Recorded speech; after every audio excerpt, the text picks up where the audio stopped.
প্রধান উপদেষ্টা অধ্যাপক মোহাম্মদ ইউনূস বলেছেন ৫ আগস্ট এই সরকারের প্রথম অধ্যায় শেষ হয়েছে। আজ থেকে শুরু হয়েছে দ্বিতীয় অধ্যায়ের কাজ।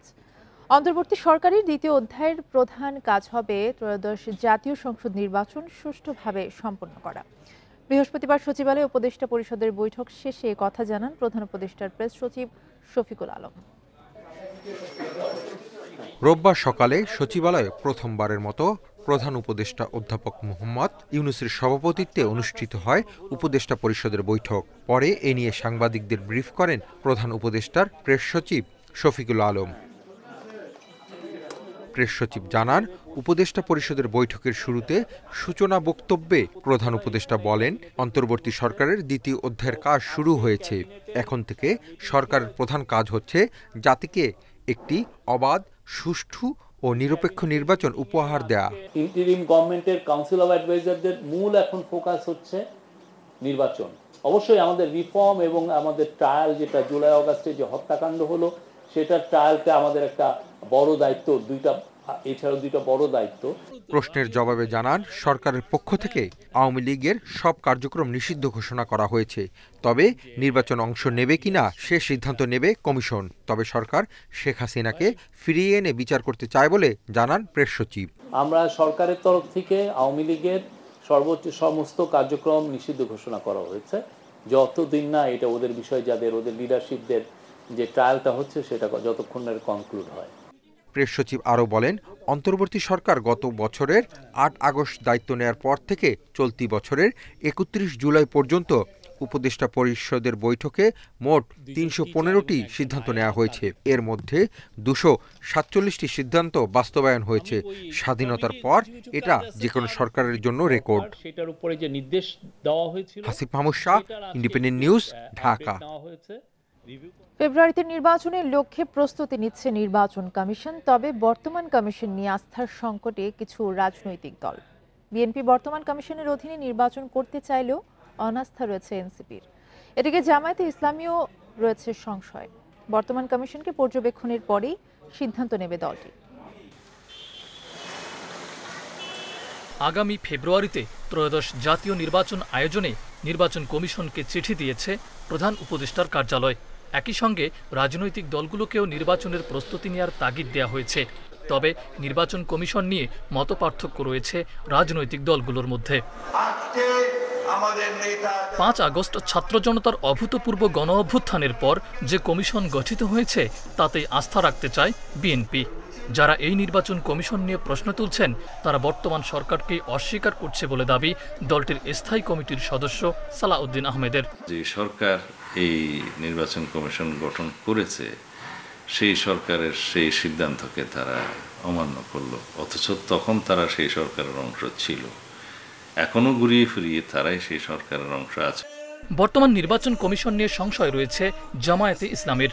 এই কমিশনকে পর্যবেক্ষণে রাখা হয়েছে বলে জানান দলটির নীতি নির্ধারকরা। অন্যদিকে নির্বাচন কমিশনের উপর অনাস্থার কথা জানালেন নবগঠিত দল এনসিপি। আমরা নির্বাচন কমিশনের কার্যক্রম পর্যবেক্ষণ করছি, তাদেরকে পরামর্শ আমরা দিচ্ছি।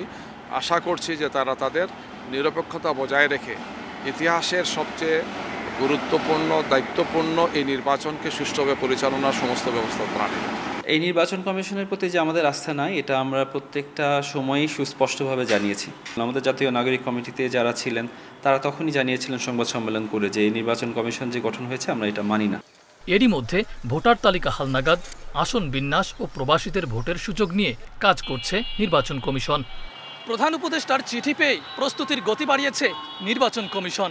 বিএনপি এই কমিশনের উপর আস্থা রাখলেও অনাস্থা এনসিপির, আর জামায়াতে ইসলামীও রয়েছে সংশয়ে। তবে এমন মতপার্থক্যের মাঝে একটি গ্রহণযোগ্য নির্বাচন কতটুকু সম্ভব তা সময়ের প্রশ্ন। মাহফুজার রহমান মিলন, ইন্ডিপেন্ডেন্ট নিউজ, ঢাকা। ভোটের জন্য ইসির কাছে অন্তর্বর্তী সরকারের চিঠির অপেক্ষায় ছিল গোটা জাতি।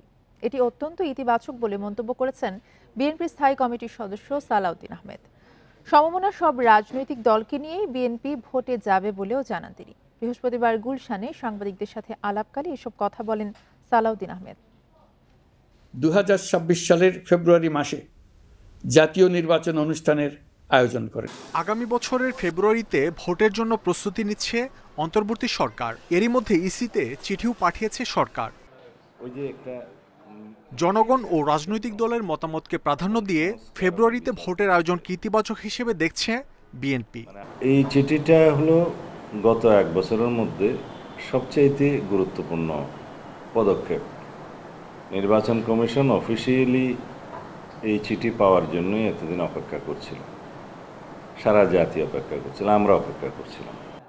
সমমনা সব দলকে নিয়ে বিএনপি ভোটে যাবে বলেও জানান সালাউদ্দিন আহমেদ। আগামী দিনের যে রাষ্ট্র আমরা বিনির্মাণ করতে চাই, সেই রাষ্ট্রে কোনো রকমের বড় রকমের বিভেদ না থাকে, জাতীয় ঐক্যটা থাকে, সেই জন্য আমরা সবার সাথে আলোচনা করব। এবং আমরা মনে করি বাংলাদেশের সবচাইতে বড় উদারপন্থী গণতান্ত্রিক রাজনৈতিক দল হিসেবে বিএনপির এটা একটা দায়িত্ব। অন্তর্বর্তী সরকার গত এক বছরে জনগণের সব প্রত্যাশা পূরণ করতে পারেনি বলেও মন্তব্য করেন তিনি। এই বর্ষপূর্তিতে আসলে সরকারের কার্যক্রমের মূল্যায়নের জন্য যথেষ্ট সময়, কম সময় নয়। এই হিসাবে যদি আমাকে নিরপেক্ষ এবং নির্মোহ মূল্যায়ন করতে বলেন, তাহলে আমি বলবো যে সরকারের কাছে আমরা আরো বেশি কিছু আশা করেছিলাম, এই জাতি আরো অনেক বেশি আশা করেছিল। এবারের নির্বাচন সুষ্ঠু করতে আইনশৃঙ্খলা বাহিনী, প্রশাসনের পাশাপাশি জনগণ গুরুত্বপূর্ণ ভূমিকা রাখবে বলেও মনে করেন সালাউদ্দিন আহমেদ। উন্নয়ন, অগ্রগতি এবং সমৃদ্ধির জন্য। মাহমুদ শরীফ, ইন্ডিপেন্ডেন্ট নিউজ, ঢাকা। এক বছর ঢাকা মেডিকেলের মর্গে থাকা জুলাই গণ অভ্যুত্থানে নিহত ৬ জনকে বেওয়ারিশ হিসেবে আঞ্জুমান মফিদুলের মাধ্যমে জুরাইন কবরস্থানে দাফন করা হয়েছে। জুলাইয়ের আন্দোলনের পর ৭ আগস্ট থেকে ১৪ আগস্টের মধ্যে লাশগুলো ঢাকা মেডিকেলে আসে। ফরেনসিক বিভাগ জানিয়েছে তাদের মধ্যে একজনের শরীরে শটগানের গুলি রয়েছে। গণ অভ্যুত্থানের পর রাজধানীর যাত্রাবাড়ি, শাহবাগ এবং পল্টন থেকে এক নারীসহ ৬ জনের মরদেহ আসে ঢাকা মেডিকেল কলেজ হাসপাতালে। এরপর এক বছর রাখা হয় মর্গের হিমঘরে, কিন্তু এই ৬ মরদেহের খোঁজে আসেনি কেউই। আদালতের নির্দেশে বৃহস্পতিবার মরদেহগুলো আঞ্জুমানে মফিদুল ইসলামের কাছে হস্তান্তর করা হয়। পরে তাদের দাফন করা হয় জুরাইন কবরস্থানে। মরদেহ হস্তান্তর শেষে ফরেনসিক বিভাগের প্রধান জানান, নিহতদের বয়স আনুমানিক ২৫ থেকে ৩০ বছরের মধ্যে। এদের একজনের মৃত্যু হয়েছে শটগানের গুলিতে, বাকি ৫ জনকে ভোঁতা অস্ত্রের আঘাতে হত্যা করা হয়েছে। মর্গে এসেছিল ৭ তারিখ থেকে ১৪ তারিখের ভিতরে, গত অগাস্টের ৭ থেকে ১৪। তো যথাযথ প্রক্রিয়া আমরা ময়নাতদন্ত সম্পন্ন করেছি। করার পর ডেড বডিগুলি আমরা ডিএনএ, যেহেতু আননোন ছিল, আমরা ডিএনএর আলামত সংগ্রহ করেছি, সেগুলি ডিএনএ অ্যানালাইসিস করা হয়েছে, রিপোর্টও চলে আসছে। আজকে আমরা সেই ডেড বডিগুলি আবার পুলিশের মাধ্যমে আঞ্জুমান মফিদুলকে হস্তান্তরের ব্যবস্থা ওনারা করেছেন। পুলিশ জানিয়েছে কবরস্থানে প্রত্যেক মরদেহের সিরিয়াল অনুযায়ী নম্বর থাকবে। ভবিষ্যতে যদি কারোর সঙ্গে ডিএনএ নমুনা মিলে যায় তবে স্বজনের কাছে দিয়ে দেওয়া হবে। তাদের হাতের অবস্থা খারাপ থাকায় ফিঙ্গারপ্রিন্ট সম্ভব হয়নি। এ কারণে তাদের জাতীয় পরিচয়পত্র শনাক্ত সম্ভব হয়নি বলেও জানায় পুলিশ। এই লাশগুলো প্রত্যেকটাই আমরা নাম্বার দিয়ে সিরিয়াল দেওয়া আছে। এগুলো যেখানে কবরস্থ করা হবে সেখানে এগুলোর সিরিয়াল থাকবে, প্ল্যাকার্ড থাকবে, যাতে ভবিষ্যতে যদি কেউ এই ডিএনএ স্যাম্পল কালেক্ট করা আছে, যদি কোনো আইডেন্টিফাই হয়ে যায় তখন আমরা সেই লাশগুলো সেভাবে সিদ্ধান্ত নিতে পারবো আর কি। অজ্ঞাত ৬টি মরদেহের মধ্যে ৩টি যাত্রাবাড়ি থানার, ১টি পল্টন থানার ও ২টি শাহবাগ থানার। মরদেহগুলোর ডিএনএ সংরক্ষণ করা রয়েছে। আদিলুর রহমান, ইন্ডিপেন্ডেন্ট নিউজ, ঢাকা। বেগম রোকেয়া বিশ্ববিদ্যালয়ের উন্নয়ন প্রকল্পে অনিয়ম ও দুর্নীতির অভিযোগে সাবেক উপাচার্য নাজমুল হাসান কলিমুল্লাহকে কারাগারে পাঠিয়েছেন আদালত। বিকেলে ঢাকা মহানগর সিনিয়র স্পেশাল জজ জাকির হোসেন গালিবের আদালত এই আদেশ দেন। দুদকের আবেদনে বলা হয়, কলিমুল্লাহ সহ আরও ৫ আসামি পরস্পর যোগ সাজশে ক্ষমতার অপব্যবহার করে বিশ্ববিদ্যালয় উন্নয়ন প্রকল্পের অনুমোদিত ডিপিপি উপেক্ষা করে নকশা পরিবর্তন করেন। মন্ত্রণালয় বা সংশ্লিষ্ট বিভাগের অনুমোদন ছাড়া ৩০ কোটি টাকা মূল্যের বেশি চুক্তি করেন। এর আগে দুপুর 12:15টার দিকে রাজধানী মোহাম্মদপুরে নিজ বাসা থেকে সাবেক উপাচার্য নাজমুল হাসান কলিমুল্লাহকে গ্রেফতার করেছে গোয়েন্দা পুলিশ। পরে তাকে নেওয়া হয় মিন্টু রোডের ডিবি কার্যালয়ে। এর আগে অনিয়ম, দুর্নীতি এবং স্বেচ্ছাচারিতার অভিযোগে ১১১টি ঘটনার ৭৯০ পৃষ্ঠার শ্বেতপত্র প্রকাশ করে রংপুরের বেগম রোকেয়া বিশ্ববিদ্যালয়ের শিক্ষক, কর্মকর্তা ও কর্মচারীদের সংগঠন অধিকার সুরক্ষা পরিষদ।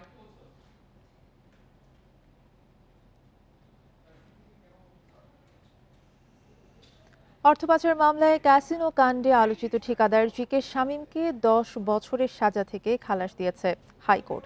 বৃহস্পতিবার বিচারপতি আব্দুল মবিন ও বিচারপতি জাবিদ হোসেনের হাইকোর্ট বেঞ্চ এই রায় দেন। তবে এই রায়ের বিরুদ্ধে আপিল করবে রাষ্ট্রপক্ষ। ক্যাসিনো বিরোধী অভিযানে 2019 সালের সেপ্টেম্বরে নিকেতনের বাসা থেকে গ্রেপ্তার করা হয় আলোচিত সাবেক যুবলীগ নেতা ও ঠিকাদার জিকে শামীমকে। আইনশৃঙ্খলা বাহিনীর দেয়া তথ্য অনুযায়ী উদ্ধার করা হয় নগদ 1,81,00,000 টাকা, 9,000 মার্কিন ডলার, 165,27,00,000 টাকার এফডিআর, 8টি আগ্নেয়াস্ত্র ও বিদেশি মদ। পরে তার বিরুদ্ধে অর্থ পাচার, মাদক ও অস্ত্র আইনে সহ বিভিন্ন মামলা করা হয়। এর মধ্যে সিঙ্গাপুর ও মালয়েশিয়ায় অর্থ পাচারের অভিযোগে 2023 সালে ঢাকার একটি আদালত জিকে শামীমকে 10 বছর এবং অপর 7 দেহরক্ষীকে 4 বছর করে কারাদণ্ড দেয়। ওই রায়ের বিরুদ্ধে আসামিদের করা আপিল মঞ্জুর করে বৃহস্পতিবার তাদের খালাস দেয় হাইকোর্ট। গোলাম কিবরিয়া শামীম তার যে আপিল তিনি দায়ের করেছিলেন সেই আপিলটি অ্যালাউ করেছে মহামান্য হাইকোর্ট ডিভিশন। এই অ্যালাউর অর্থ হলো যে আসলে তার 10 বছরের সাজার যে আর্লিয়ার যে স্পেশাল জাজের যে রায় সেটি সেট অ্যাসাইড হয়ে গেল, বাতিল হয়ে গেল। জিকে শামীমের বিরুদ্ধে থাকা অন্যান্য মামলার বিষয়েও জানিয়েছেন তার আইনজীবী। ওনার অ্যান্টি করাপশন কমিশনের ওনার একটা মামলা রয়েছে 5 বছর সামথিং সাজার জন্য। সেটা আমরা মহামান্য হাইকোর্ট ডিভিশনের সেই সাজার বিরুদ্ধেও আমরা আপিল করেছি এবং সেই আপিলটা অ্যাডমিট হয়ে আছে। আপিল অ্যাডমিট এবং ওনার যে ফাইন ছিল ফাইনটা স্টে হয়ে আছে। আইনজীবীরা জানান ঠিকাদার শামীমের বাসায় পাওয়া নগদ টাকা অবৈধ বলে প্রমাণিত হয়নি। Zahidul Bashar, independent news, Dhaka. সেনা হেফাজতে থাকা মেজর সাদিকুল হকের স্ত্রী সুমাইয়া জাফরিন 5 দিনের রিমান্ডে। ভাটারা থানার সন্ত্রাস বিরোধী আইনের মামলায় গ্রেপ্তারের পর বৃহস্পতিবার তাকে আদালতে তোলা হলে বিচারক রিমান্ড আবেদন মঞ্জুর করেন। এই দম্পতির বিরুদ্ধে কার্যক্রম স্থগিত, আওয়ামী লীগ ও নিষিদ্ধ ছাত্রলীগ কর্মীদের প্রশিক্ষণ দিয়ে নাশকতার চেষ্টায় অভিযোগ রয়েছে। প্রাথমিক তদন্তে অভিযোগের সত্যতা পাওয়ার কথা জানিয়েছে আন্তঃবাহিনী জনসংযোগ পরিদপ্তর ISPR। বৃহস্পতিবার দুপুরে ঢাকার মহানগর হাকিম সেফাতুল্লাহ আদালতে তুলে সুমাইয়া জাফরিনের 7 দিনের রিমান্ড চায় পুলিশ। আদালত তার 5 দিনের রিমান্ড মঞ্জুর করে। ভাটারা থানার 13 জুলাই করা সন্ত্রাস বিরোধী আইনের মামলায় বুধবার তাকে গ্রেফতার করে ডিবি পুলিশ। মেজর সাদিকের স্ত্রী সুমাইয়া জাফরিনকে আদালতে উপস্থাপন করে মামলার তদন্তকারী কর্মকর্তা 7 দিনের রিমান্ড প্রার্থনা করেছেন। আমরা রাষ্ট্রপক্ষে যুক্তি উপস্থাপন করেছি যে মাননীয় আদালত, এই আসামি হচ্ছে মূল পরিকল্পনাকারীর স্ত্রী এবং তিনি সমস্ত ডাটা কালেকশন করেছেন। 8 জুলাই রাজধানীর বসুন্ধরার কেবি কনভেনশন হলে আওয়ামী লীগ ও ছাত্রলীগ নেতাকর্মীদের গোপনে প্রশিক্ষণ দেওয়ার অভিযোগ আসে মেজর সাদিকুলের বিরুদ্ধে। তার স্ত্রী সুমাইয়া পুলিশ কর্মকর্তা পরিচয়ে হল ভাড়া করেন বলে উল্লেখ করা হয় মামলার এজাহারে। বিজ্ঞ আদালত আমাদের বক্তব্য শুনেছেন, উভয় পক্ষের বক্তব্য শুনে উনি জামিন নামঞ্জুর করেছেন এবং 5 দিনের রিমান্ড মঞ্জুর করেছেন। আজকের যে আদেশ হয়েছে সেই আদেশে আমরা সংক্ষুব্ধ হয়েছি। আমরা মনে করেছি সেখানে আইনের শাসন প্রতিষ্ঠিত হয়নি। উনি একটা পারিবারিক অনুষ্ঠানে সেখানে গিয়েছিলেন, উনি সেটা বলেছিলেন এবং এই ঘটনার সাথে ঘটনাটা কি ঘটেছিল এবং সেটা উনি জানেন না। মেজর সাদিকুলের বিরুদ্ধে ফেসবুকে সমালোচনার জবাবে সেনা সদরের মিলিটারি অপারেশনস পরিদপ্তরের পরিচালক ব্রিগেডিয়ার জেনারেল মোহাম্মদ নাজিমুদ্দৌলা জানান বিষয়টি তাদের নজরে এসেছে এবং তাদের তদন্ত চলছে।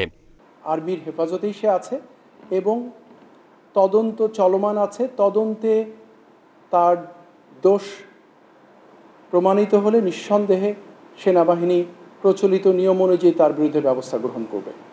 মেজর সাদিকুলের কর্মস্থলে অনুপস্থিত থাকার বিষয়ে আরেকটি তদন্ত কমিটি গঠন করা হয়েছে বলে জানিয়েছে ISPR। জাহিদুল ইসলাম, ইন্ডিপেন্ডেন্ট নিউজ, ঢাকা।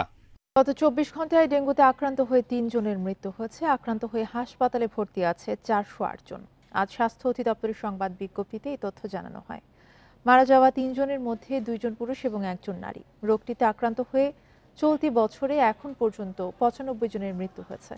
এবছর এখন পর্যন্ত ডেঙ্গুতে আক্রান্ত হয়ে 23,220 জন হাসপাতালে ভর্তি হয়েছেন। এর মধ্যে শুধু জুলাই মাসেই 10,000-এর বেশি রোগী হাসপাতালে ভর্তি হয়েছেন। এখন পর্যন্ত বরিশাল জেলায় সর্বোচ্চ ডেঙ্গু রোগে আক্রান্ত হয়েছে। জ্বর কমে গেলেও ডেঙ্গু আক্রান্তদের যত্নে রাখার তাগিদ দিয়েছেন চিকিৎসকেরা। তারা বলছেন জ্বর কমার পরেই বেশিরভাগ রোগীর প্লাটিলেট কাউন্ট কমে রক্তক্ষরণের ঝুঁকি সহ নানা শারীরিক জটিলতা শুরু হয়। চোখে রক্ত জমাট, রক্ত বমি সহ উপসর্গ দেখা দিলেই হাসপাতালে নেওয়ার পরামর্শ দিয়েছেন চিকিৎসকেরা।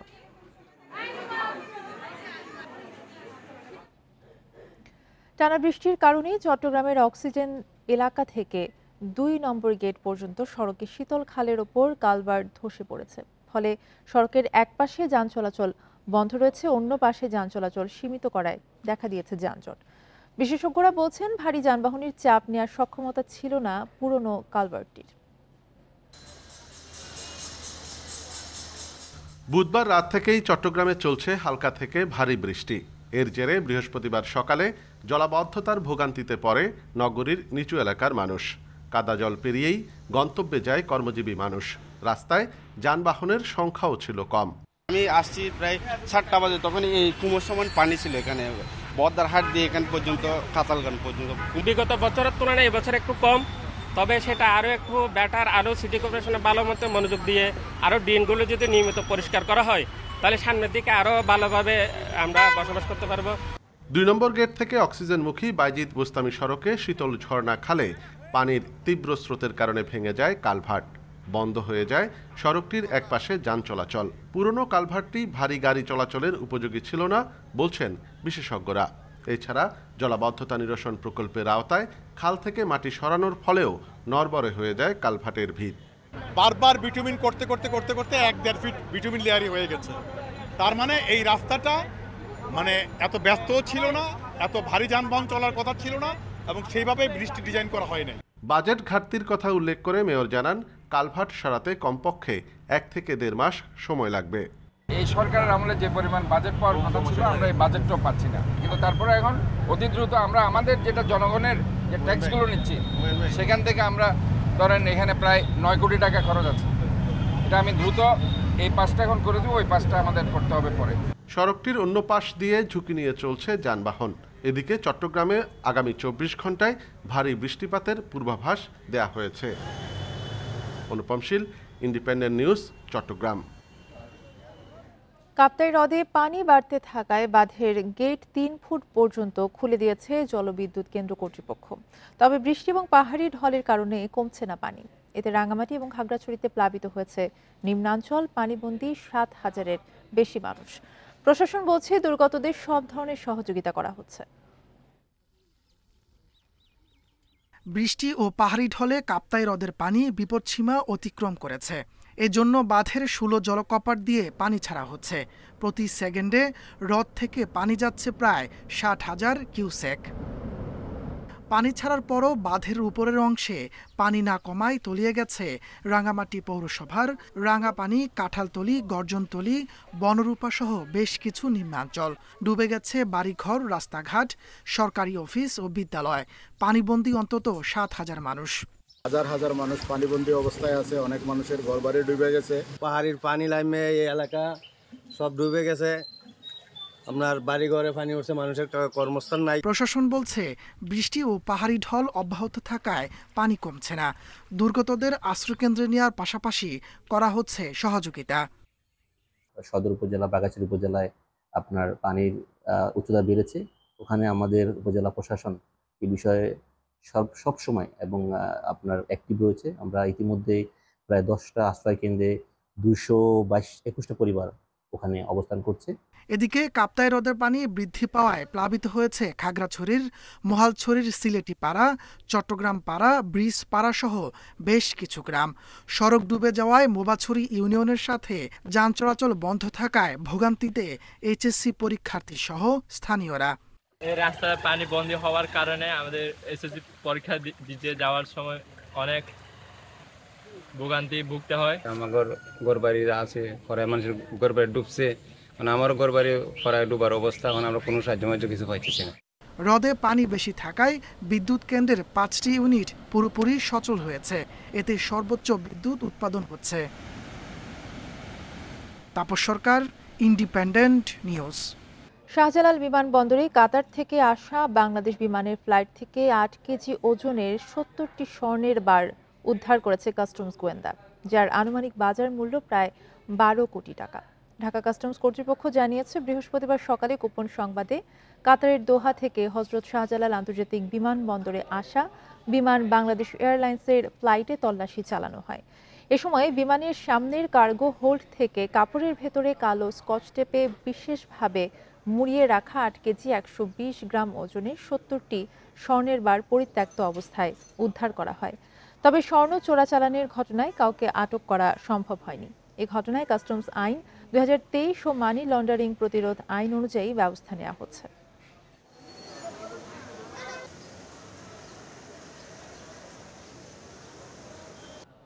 এই ছিল এখনকার সংবাদে। ইন্ডিপেন্ডেন্ট টেলিভিশনের সব খবর জানতে চোখ রাখুন ফেসবুক, ইউটিউব এবং এক্সে। ধন্যবাদ।